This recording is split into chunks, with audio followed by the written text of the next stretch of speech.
Vamos a iniciar una plática más en este coloquio que hemos llamado Futuro Llama. En esta ocasión vamos a platicar con un profesional de la salud. Es el doctor Oscar Estrada. El doctor Oscar Estrada es un médico profesional en el ámbito de la toma de decisiones desde una perspectiva en salud pública. Como todos sabemos, hay dos dimensiones en el ámbito de la salud. Uno es el de la salud de los individuos en particular y otro es de los conglomerados, de los grupos de personas. Bien, pues Oscar tiene esa mirada integral. Para mí es muy grato conocer un profesional de la salud formado en uno de los institutos más importantes de América Latina. De hecho, fue el primero en formar este tipo de profesionales para la salud, que se encuentra en Cuernavaca, que es el Instituto Nacional de Salud Pública, del cual es egresado Oscar. Oscar ha estado involucrado en proyectos de investigación, tanto en el Centro Médico Nacional de Occidente como en el propio Instituto de Salud Pública, en diferentes ámbitos. Y esto me gustaría recalcarlo para reconocer en él un profesional en la toma de decisiones sustentadas en el proceso científico de la salud. Perdón. En el proceso científico de la salud. En ese sentido, pues bienvenido, Oscar. Espero que en esta charla que mantengamos en torno al tema de cuál es el papel de los servicios médicos municipales en la política asistencial del Estado, podamos de alguna manera pedagógica hacerles saber a las personas que ingresen en este coloquio a qué nos referimos cuando hablamos de este tipo de temas tan importantes a propósito de la pandemia. Entonces, sin más, bienvenido, Oscar. Me gustaría que planteáramos un objetivo en esta ocasión, que es precisamente en que a través de esta conversación que establezcamos, al final las personas que se vean expuestas a los conocimientos aquí vertidos se den una idea más clara en su cultura médica de lo que se trata la prestación de los servicios de la salud en general a partir de los municipios. Bienvenido, Oscar. Hola, muchas gracias, Javier. Es un gusto saludarte a ti y pues a todo el auditorio que nos está siguiendo, me imagino desde redes sociales en este momento. Y bueno, creo que muchas gracias también por la tan amable presentación que hiciste de mí, pero creo que también cabe destacar a quien tengo enfrente, ¿no? Que igual somos colegas, médicos ambos, y me parece que tú también, bueno, para que el público sepa un poco más de ti, tú también tienes dos especialidades médicas, una en cirugía y la otra en administración de hospitales. Y aparte tienes dos posgrados, ¿no? En este caso maestrías, que son en administración de sistemas de salud y en sistemas de calidad.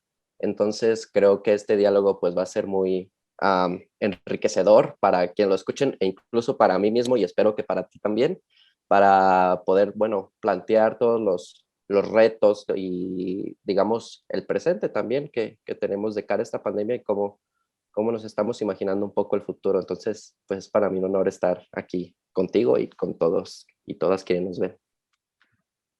Gracias, Oscar. ¿Qué te parece si iniciamos definiendo en términos generales qué es la salud pública, cuál es su ámbito de competencia y por qué es importante a partir de estos conceptos generales? Sí, y fíjate que tú mencionaste un concepto muy importante y que me parece que es clave, que es prácticamente la esencia de la salud pública, en el que cuando hablamos de salud tenemos, digamos, dos niveles de estudio. Uno es el nivel individual, en el que se trata de, bueno, la atención clínica que se da, digamos, entre un médico, una médica y otra persona, un profesionista de la nutrición o la enfermería y demás, ¿no? Ese es el nivel individual. Sin embargo, en la salud pública nos dedicamos sobre todo a estudiar los fenómenos de salud a nivel poblacional. Y estos fenómenos de salud incluyen no solo las cosas o las condiciones que afectan a las personas, sino también la forma que pudiéramos tener u organizar para poder dar respuesta a estas condiciones, ¿no? O a estas necesidades de salud que que se van presentando. Y es en ese sentido, pues, que surge mi profesión o mi posgrado, en el que, bueno, tratamos de, con esta mirada también integral, como mencionas, tratar de, digamos, de ubicar ese punto de encuentro entre las ciencias sociales, políticas, económicas, es decir, todas estas disciplinas que de una forma u otra van a estar afectando la forma en que enfermamos o nos recuperamos, y bueno, tratar de buscar sobre todo soluciones para mejorar el bienestar de las personas, ¿no? O la salud. Qué bueno que lo mencionas en esos términos, Oscar, porque es decir, la salud pública estamos quitándole la medicalización, ¿sí? Creemos que los problemas de salud se van a resolver solamente con los médicos, cuando no es así. Hay una serie de estrategias en torno a la educación, en torno al medio ambiente, en torno a la convivencia social, en fin, otras disciplinas que contribuyen de manera importante para finalmente lograr lo que la Organización Mundial de la Salud define como estado de salud, ¿no? Que es un equilibrio entre el aspecto físico, biológico y social de las personas. Entonces, bajo esa perspectiva, bueno, pues la salud pública ve al individuo como un personaje activo, no solo en la preservación de su propio estado de salud, sino como el elemento activo que actúa a nivel de comunidad para resolver los determinantes de la salud de esa población. Y es que es lo importante de tomar en consideración que las personas en la toma de decisiones deben ser unos participantes activos cuando hablamos de este tipo de políticas.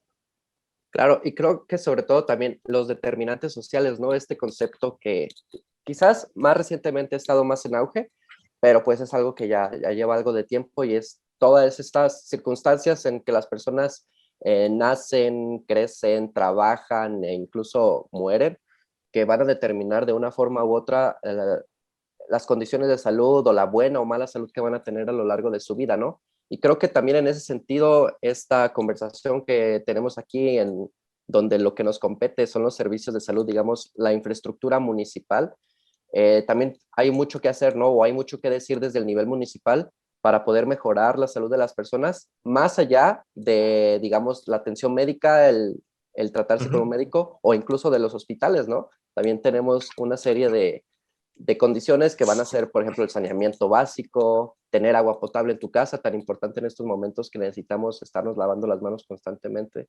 Entonces, toda esta serie de, pues digamos, de servicios que son necesarios para que las personas puedan tener una vida saludable, no solamente tener un hospital o una Cruz Verde ahí a la vuelta de su casa.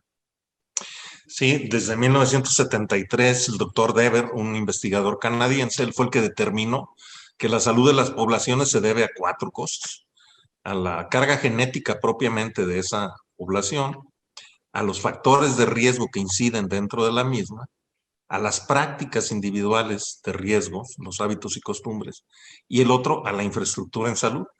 Y entonces tendemos a considerar que solamente el determinante importante es la infraestructura en salud, cuando no es así, ¿no?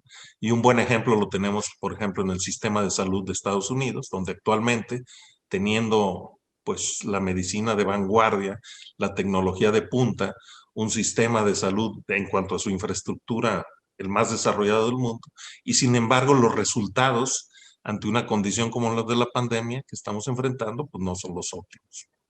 Y hablando de esos determinantes de salud y concretamente de los sistemas de salud, ¿qué nos puedes decir, Oscar, en cuanto a su composición de los sistemas? Sí, fíjate que también está esa creencia común de que el sistema de salud es simplemente los servicios de atención médica, ¿no? O sea, los hospitales y demás.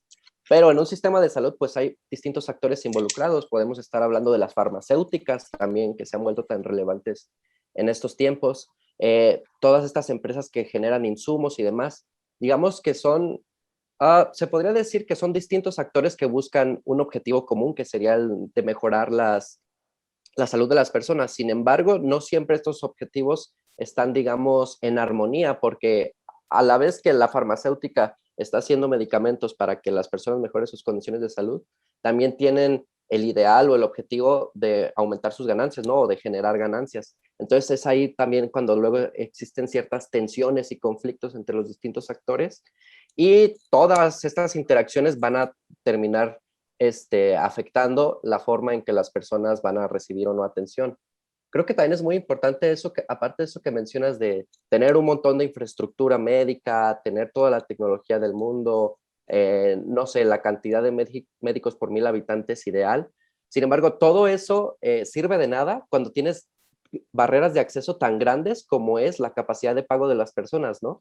Sabemos que en Estados Unidos tienen un sistema de salud en el que lo que te va a proporcionar acceso al mismo es tu capacidad de pago, el seguro que puedas pagar o si, digamos, si eres mayor de 60 o 65 años o si estás debajo de cierta línea de pobreza, también puedes acceder a ciertos programas como Medicare y Medicaid, ¿no?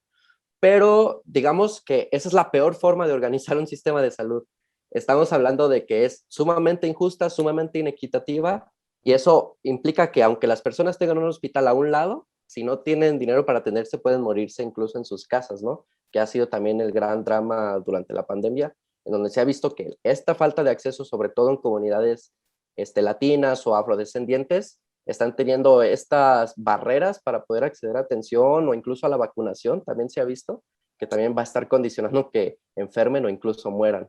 Entonces, en ese sentido, creo que también eso por una parte, ¿no? Pero también, incluso en México, donde el sector público del sistema de salud es tan grande, también existen grandes inequidades, digamos, por la forma en la que se han separado los distintos grupos poblacionales para poder brindarles atención.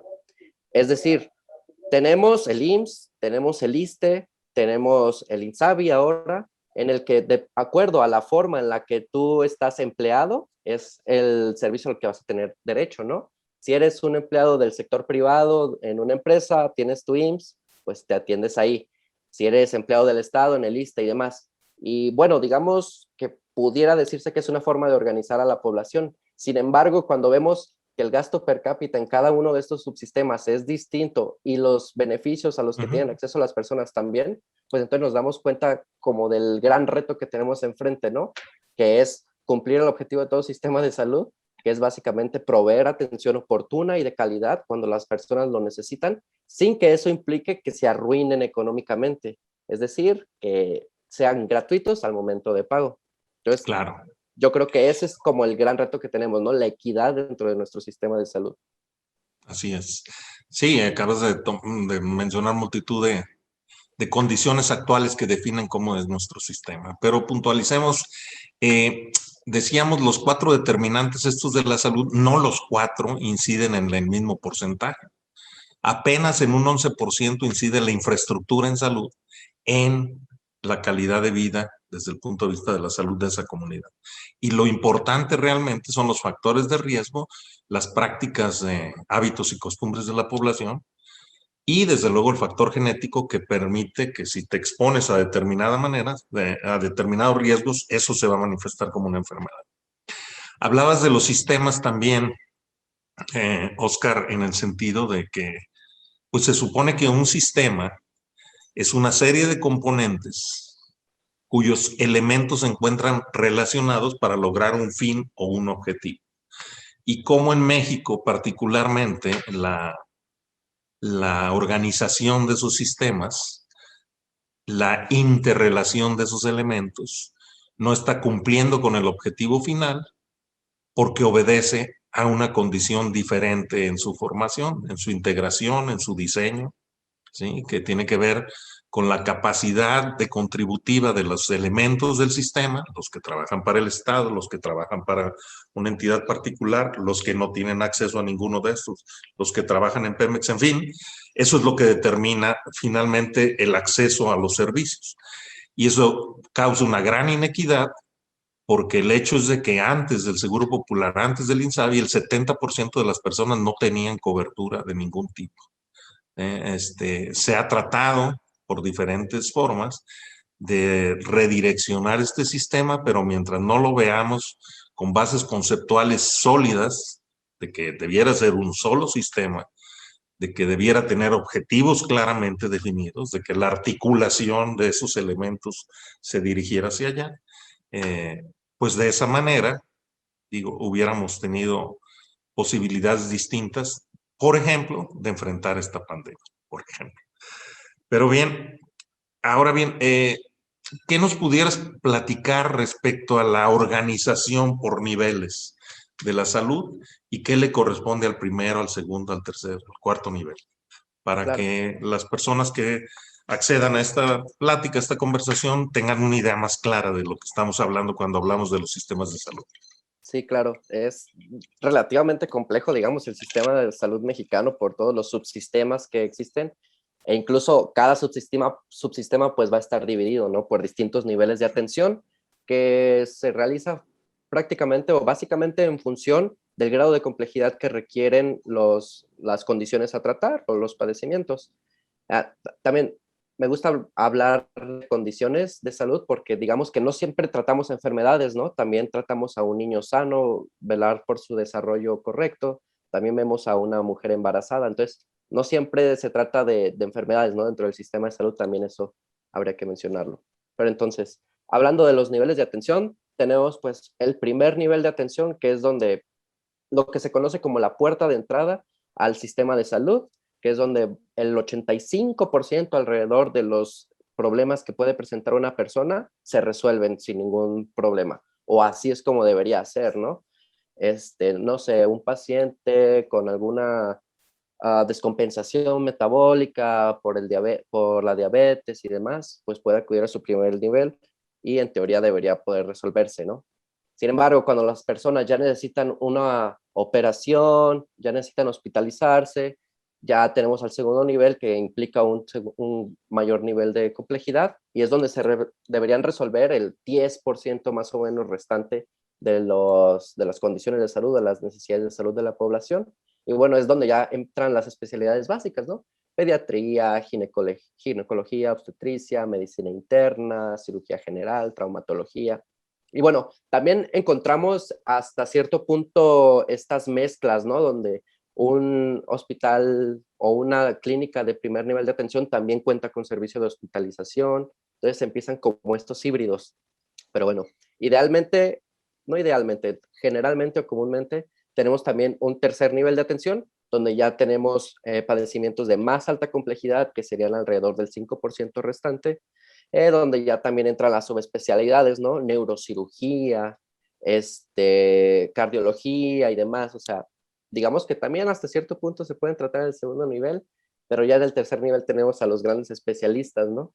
E incluso hay bibliografía que habla de un cuarto nivel, que también está interesante, que yo veo en México el ejemplo del cuarto nivel como en los grandes institutos nacionales de salud, ¿no? El de cardiología, el de neurología, psiquiatría, el propio Instituto Nacional de Salud Pública, que de hecho no atiende pacientes, pero también forma de los institutos nacionales de salud, donde también tenemos un alto grado, nivel de complejidad en la atención de estos padecimientos, pero además tenemos toda esta serie de procesos de investigación pedagógicos y demás, ¿no? Formativos y sobre todo funcionan como centros de investigación, ¿no? Donde se dan una gran cantidad de publicaciones y demás. Entonces, creo que en términos sencillos o más o menos completos, esos son los 3 o incluso 4 niveles de atención que podríamos tener a lo largo del sistema de salud o de cada subsistema. O sea, tenemos primer, segundo, tercero y cuarto nivel en IMSS, en ISSSTE, en Secretaría de Salud y demás. Cada uno con sus propios hospitales y demás. Sí, digamos entonces que es una pirámide, por así llamarlo, donde en la base de la pirámide se supone que se deberían resolver los problemas de salud de menor complejidad y así hacia arriba, hasta llegar al cuarto nivel, que son los institutos, que como característica tienen, son centros que se dedican a la investigación y a la formación de recursos y que de alguna manera dictaminan las políticas en la materia de su especialidad. Eso deberían de ser. Que para lograr eso atiendan pacientes, bueno, es secundario, pero su origen inicial, su razón de ser, originalmente era eso, ¿no? Entonces, aquí tenemos, por ejemplo, en el estado el Instituto de Dermatología, pues no, lo que se dedica es a ver pacientes. El Claro, Instituto de Cirugía Plástica y Reconstructiva se dedica a eso, no a cancerología. dictaminar políticas en fin. Bueno, y entonces ahí tenemos empezamos a tener discrepancias en este sistema, una vez más, ¿sí? Claro. Porque se supone que la lógica de dividir el sistema en esto, en grados de complejidad, tenía que ver con el costo, ¿sí? No hay recursos suficientes para la salud y entonces los que hay los debemos de concretar en acciones muy específicas, de acuerdo al nivel de atención. Bueno, remitámonos entonces a los sistemas de salud municipales, ¿sí? Para eso me gustaría hacer un breve preámbulo. En términos generales, históricamente, los sistemas municipales de salud, pues iniciaron debido a que la Constitución política de los Estados Unidos mexicanos le confiere ciertas acciones de gobierno al Estado y a los municipios en concreto. Y esos municipios dentro de esas acciones originalmente tenían que desempeñar acciones de salubridad en general, ¿sí? Del manejo de excretas, del manejo de la basura, del manejo de los panteones, digamos. Todo eso tiene que ver de la potabilización del agua, todo eso tiene que ver con acciones de salud. Y entonces reclamaban de un profesional dentro de los ayuntamientos que tradicionalmente recayó en un médico. Ese médico, una vez que desempeñaba ese tipo de diseños de política, digamos, pues estaba ahí sentado y lo empezaron a ver como que fuera el depositario o el responsable de ofrecer servicios de salud a los empleados del ayuntamiento. Y ese médico generalmente recaía en los médicos pasantes que hacían su servicio social al interior de los diferentes municipios. Así fue el origen de los médicos municipales y de los servicios médicos municipales que progresivamente fueron creciendo de acuerdo a la cercanía o no de la metrópoli y a la complejidad que cada uno de los tiempos, de los presupuestos, de las visiones específicas de los presidentes municipales, hacían que esto divergiera de diferentes maneras. Pero platícanos, Oscar, en sí, ¿cuál sería el diagnóstico que podemos hacer dentro de esta gran diversidad, dentro de esta complejidad, dentro de esta desarticulación? ¿Cuál es el diagnóstico que pudiéramos hacer de los servicios médicos municipales en tres aspectos? En materia de costos, en materia de cobertura y en materia de calidad de los servicios. ¿Qué nos platicarías al respecto? Sí. Bueno, pues en todo este enredo que tenemos entre IMSS, ISSSTE y demás, pues también tenemos otro pequeño fragmento que habla de los servicios municipales, ¿no? Servicios médicos municipales.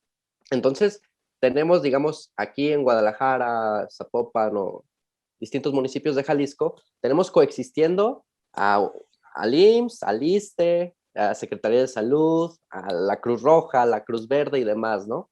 Entonces, a mí el principal problema que yo encuentro en ese sentido a nivel municipal, sobre todo porque el municipio es el que está más cercano a los problemas de la gente, ¿no? Es que estas instituciones no se comunican entre sí. O sea, yo IMSS me hago cargo de mis afiliados, yo ISSSTE de los míos, yo servicios médicos municipales, pues me hago cargo principalmente de las personas accidentadas o de quien no tiene a dónde más acudir, ¿no?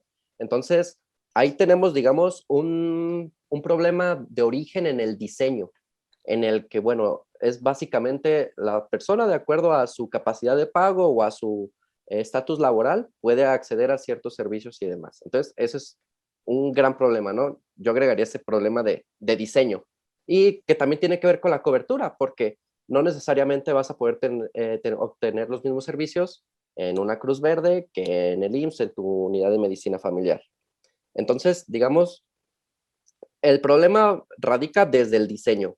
Después, tenemos en los servicios médicos municipales, a este pequeño segmento de la población, o no tan pequeño, que no está afiliado a ningún otro servicio de salud. Y bueno, asiste y ¿qué es lo que se encuentra? Con cuotas de recuperación o con servicios que no, digamos, no existe un grado de ajuste entre las necesidades de las personas y los servicios que se están ofreciendo en estas unidades. Entonces, ese es otro gran problema en el que, digamos, quizás la planeación de los servicios municipales de salud se hace en función de la existencia de recursos, tanto médicos como materiales, y no necesariamente en función de las necesidades que tiene cada municipio. Entonces, ese es otro gran problema en cuanto a la cobertura, pero también va ligado mucho a la calidad.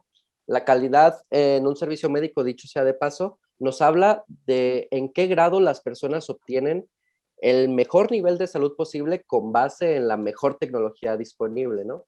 Entonces, digamos que actualmente ningún niño debería morir por una diarrea.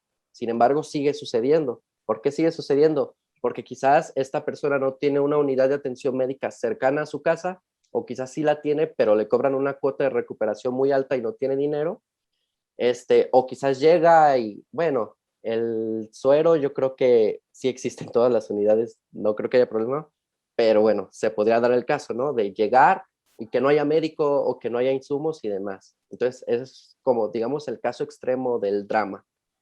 Entonces, yo, quizás mi punto aquí sería señalar cómo todo este error de diseño, por mencionarlo de una forma, o un diseño subóptimo, aunado a una subinversión en los servicios de salud, a, digamos, la carencia de personal médico de salud, todo esto nos va a llevar a que finalmente la persona que llega a necesitar de atención no la reciba o reciba una de mala calidad, ¿no? Y creo que ese es el día a día de un montón de personas, no solo en Guadalajara, no solo en el área metropolitana, no solo en Jalisco, sino en todo México, ¿no? En todo el mundo, gracias a todas las desigualdades de las que hemos estado hablando reiteradamente en esta conversación. Entonces, fíjate que yo soy mucho de darle mucho peso a la estructura, ¿no? Entonces, para mí el principal problema es el diseño y también que no existe esta comunicación entre los distintos servicios de salud para poder entre todos integrar un sistema que realmente responda a las necesidades de las personas y no solamente Claro. digamos, a su propio funcionamiento o a sus propios intereses y demás, ¿no? No sé tú cómo lo veas. No, bueno, pues es que lo acabas de decir perfectamente. De acuerdo a la teoría fractálica, pues origen es destino. Entonces, de este sistema que originalmente definíamos por niveles de atención de acuerdo a grados de complejidad, por costos que se dieran en función de los beneficios posibles de acceder a cada uno de estos subsistemas, pues no es otra cosa los sistemas médicos municipales más que el reflejo de todo eso que está mal, iniciando, como bien dices, por el diseño, con esa desarticulación, de esa desvinculación, que cada 3 años con el nuevo gobierno municipal se modifica. Ahora va a ser cada 6 años con la cuestión esta de que pueden reelegirse. Esta incongruencia entre las demandas de servicios de salud que se demuestran epidemiológicamente en relación a la respuesta social organizada, a los recursos con los que contamos, para que se vinculen de una manera coherente. Esa inequidad en el sistema que sigue prevaleciendo a partir de las cuotas de recuperación, donde el acceso está limitado desde un punto de vista geográfico, pero desde el otro, desde una posibilidad económica para poder acceder al mismo. Y eso finalmente pues, se refleja en servicios de calidad donde, donde las personas, donde los ciudadanos, donde eh, se supone la razón de ser de las acciones del municipio, el bienestar de las personas, pues se encuentra totalmente aislado en la provisión de este tipo de servicios. Y ante esta problemática, entonces, que vemos que prevalece a nivel municipal, ¿cuáles pudieran ser algunas de las acciones correctivas y preventivas para resolver esta problemática que nos acabas de mencionar? Ya. Pues fíjate que yo veo en la política nacional de salud, a pesar de todo lo que se le pudiera criticar a la misma, que yo personalmente he sido muy crítico de la política nacional de salud, está este concepto o este elemento de los distritos de salud, ¿no? Que, bueno, en otra jurisdicción sanitaria, región sanitaria, es prácticamente lo mismo, ¿no? Pero aquí se trata de aterrizar a estos distritos de salud como, digamos, un ente integrado, ahora sí, entre todos los distintos subsistemas, ISSSTE, IMSS, Seguro, bueno, INSABI ahora, de esta forma que se comuniquen y puedan resolver juntos estas necesidades de la población, ¿no? De que, tengo una persona que necesita rayos X, pero yo, IMSS, tengo todo saturado, mi máquina no sirve. Ah, pero vete acá al ISSSTE porque sabemos que ahí hay una máquina y te la puedes hacer, ¿no? Y está dentro de nuestro mismo distrito. Y así podemos ir respondiendo a las necesidades de las personas. Y además, estos distritos de salud que te digo, están sobre papel en la Política Nacional de Salud, pero no se han empezado a implementar o no que yo me haya dado cuenta. Entonces, también habla de todos estos determinantes sociales de la salud, del saneamiento básico, de que las personas tengan acceso a educación en salud, sobre todo para que puedan, digamos, ejercer un autocuidado, puedan ser corresponsables de la atención de su salud. Entonces, a mí me parece que esta idea de regionalizar la salud y, digamos, hacerla de una forma intersectorial en el que, bueno, te estoy proveyendo agua potable, alimentos saludables, alumbrado público, porque también la violencia es un problema de Claro. salud, ¿no? Entonces, tratar de que estas regiones se intercomuniquen, creen planes intersectoriales para que se resuelvan las necesidades de salud de las personas, quizás que no se van a resolver con un médico, que quizás se resuelven con algún servicio público, o que pase el carretón de la basura, por ejemplo, y ya disminuyes la incidencia de diarreas, por así decirlo.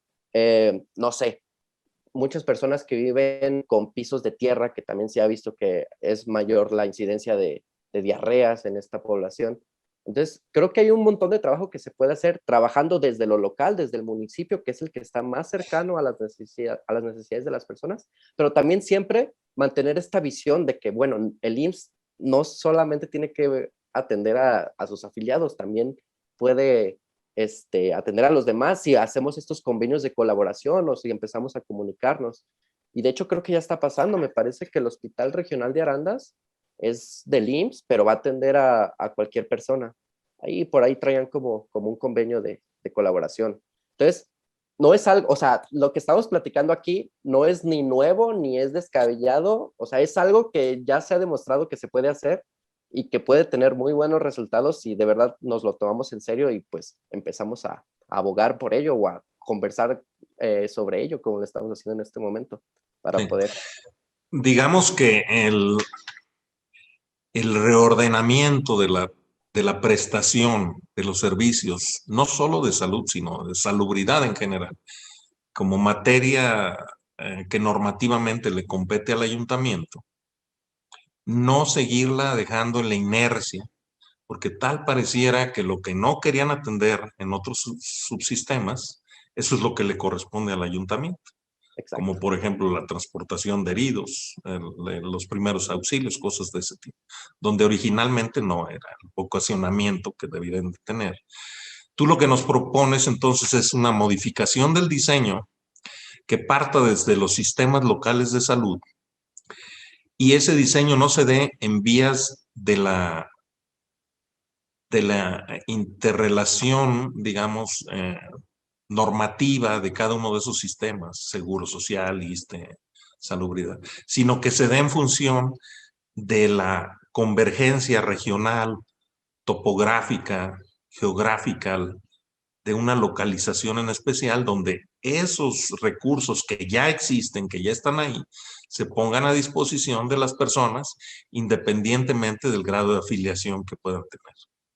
Claro. ¿Y qué nos comentarías con respecto a la aplicación de las nuevas tecnologías? Por ejemplo, del expediente clínico electrónico, por ejemplo, de la telemetría, por ejemplo, de la telemedicina. ¿Cómo integraríamos esas nuevas tecnologías en un sistema de salud desarrollado desde lo local? Fíjate que también ese ha sido como el gran reto, ¿no? Desde hace ya algunos años de poder llevar atención médica, digamos, a todos los rincones del país. Bueno, para empezar, tenemos un problema de conectividad, ¿no? No en todos lados del estado de Jalisco, centrándonos en Jalisco, no, el internet no llega a todas las casas, ¿no? Entonces, ese es el principal problema. Entonces, habría que resolver estructuralmente que las personas tengan acceso a internet, por ejemplo, aunque me parece que hay otros sistemas para poder llevar a cabo esta serie de ejercicios, pero no estoy tan bien enterado de eso, si te soy honesto.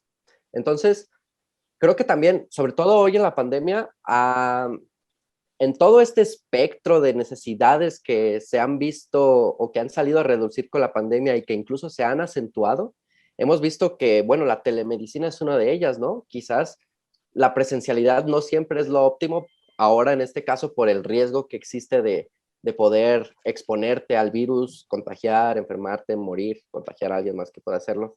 Entonces, creo que sí nos ha planteado también estos nuevos retos o, digamos, los ha acentuado, ¿no?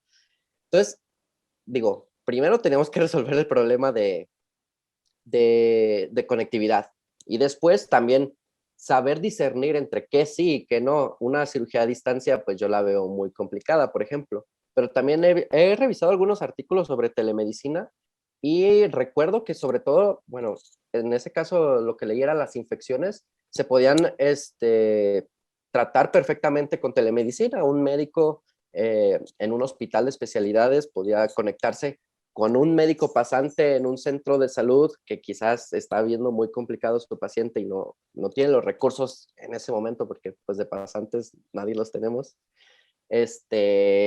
teóricos incluso, para poder atenderlo, ¿no? Entonces, creo que sí, ha habido como algunos esfuerzos y esfuerzos que se pueden seguir perpetuando como de ese estilo, en el que sí se puede sacar, otorgar algún beneficio a las personas. También el expediente médico electrónico sí me parece una necesidad urgente, en el sentido de que si estamos planteando esta portabilidad o de que una persona se pueda atender independientemente de su afiliación en cualquier centro de salud, pues obviamente yo necesito saber todo su expediente médico y lo ideal sería que ese expediente siga a la persona, no yo tener que hablarle, oye, Ins, pásame su carpeta, ¿no? Pásame toda su bonchezote de don José o don Juan. Entonces, no, me meto, tengo un sistema único, busco al paciente, ya conozco todos sus antecedentes y ya no tengo ningún problema con saber, digamos, si es alérgico a tal o cual medicamento y yo lo tengo inconsciente en una camilla, ¿no? Entonces, sí, creo que de todos toda esta integración de las nuevas tecnologías o no de las nuevas tecnologías, de la tecnología que ya tenemos vigente desde hace varios años, el expediente clínico electrónico me parece como lo más fundamental para poder proveer una atención de mejor calidad, en el sentido de que puedes disminuir las listas de espera, puedes proveer una mejor atención y más. Entonces, sí es súper importante y también no sé por qué nos ha faltado tanto para poder hacer o para poder concretar este sueño, digámoslo, porque ya llevamos Digamos varios que años. la pandemia vino a desnudar el sistema de salud en México, Sí, ¿sí? Y para esos apologistas, pues, de la catástrofe, pues quizás si empezamos a analizar de una manera técnica la condición de previa que existía, con todas estas falencias, toda esta vulnerabilidad, esta desarticulación, esta falta de visión única en la integración de un solo sistema, quizá ahí empecemos a encontrar la respuesta, ¿no?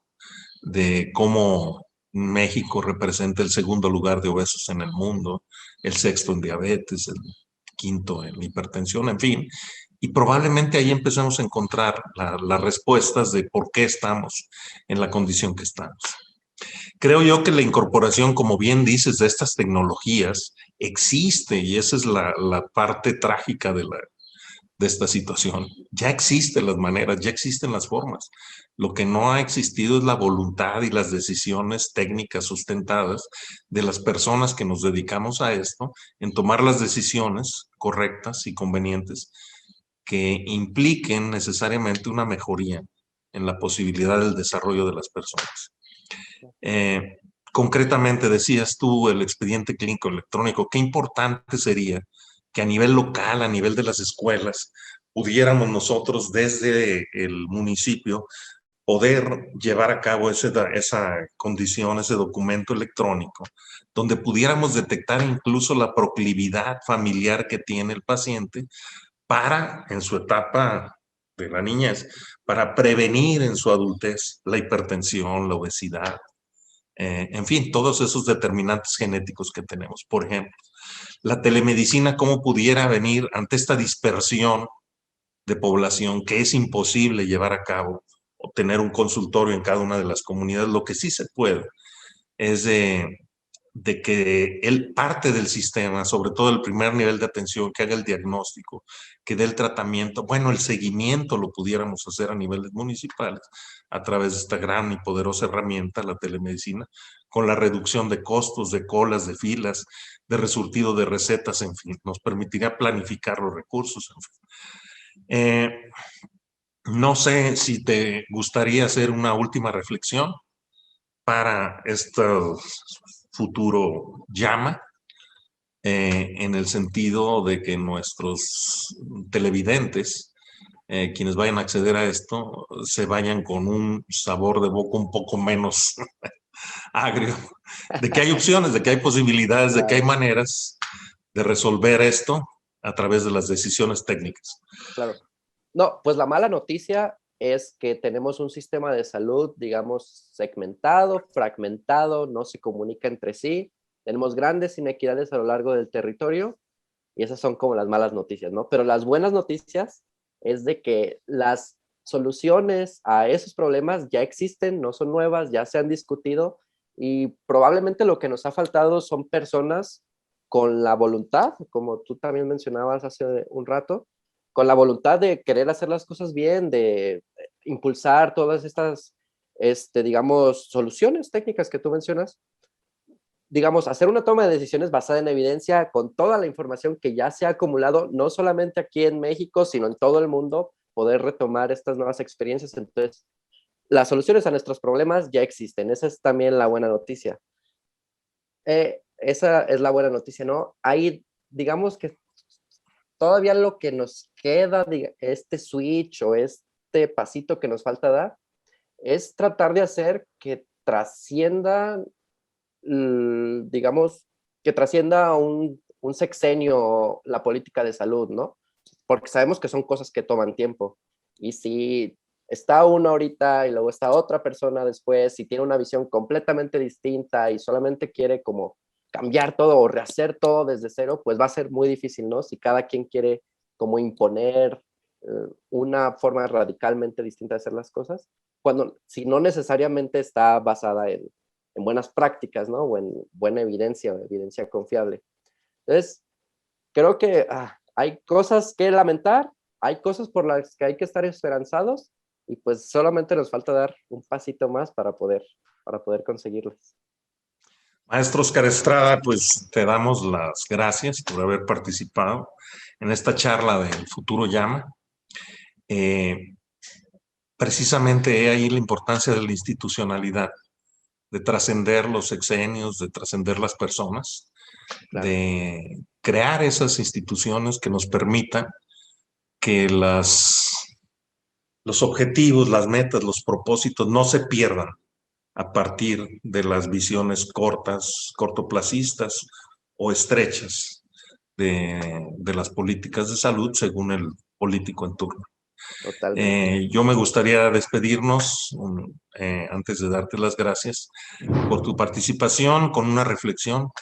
Recordemos que solo es la educación, el pleno empleo y la salud los determinantes de círculos virtuosos que nos permiten desarrollar la comunidad, ¿sí? De ahí la importancia que este tipo de tópicos se toquen en este tipo de charlas también, en estas conversaciones, a partir de visiones técnicas sustentadas, insisto, esto que estuvimos platicando se fundamenta en los conocimientos que hemos adquirido técnicamente a partir de la formación de especialistas. Oscar Estrada, me da mucho gusto haber participado contigo en esta conversación. Te agradecemos tu participación en estas charlas del Futuro Llama. Muchas No, pues gracias. muchísimas gracias a ti y pues a todas y a todos y fue un placer, ¿no? Estar acá. Sí fue muy enriquecedor, así como estaba esperando al inicio, sí fue muy enriquecedor para mí esta charla. Muchas gracias. Gracias, Oscar. Nos Hasta vemos. luego. Hasta luego.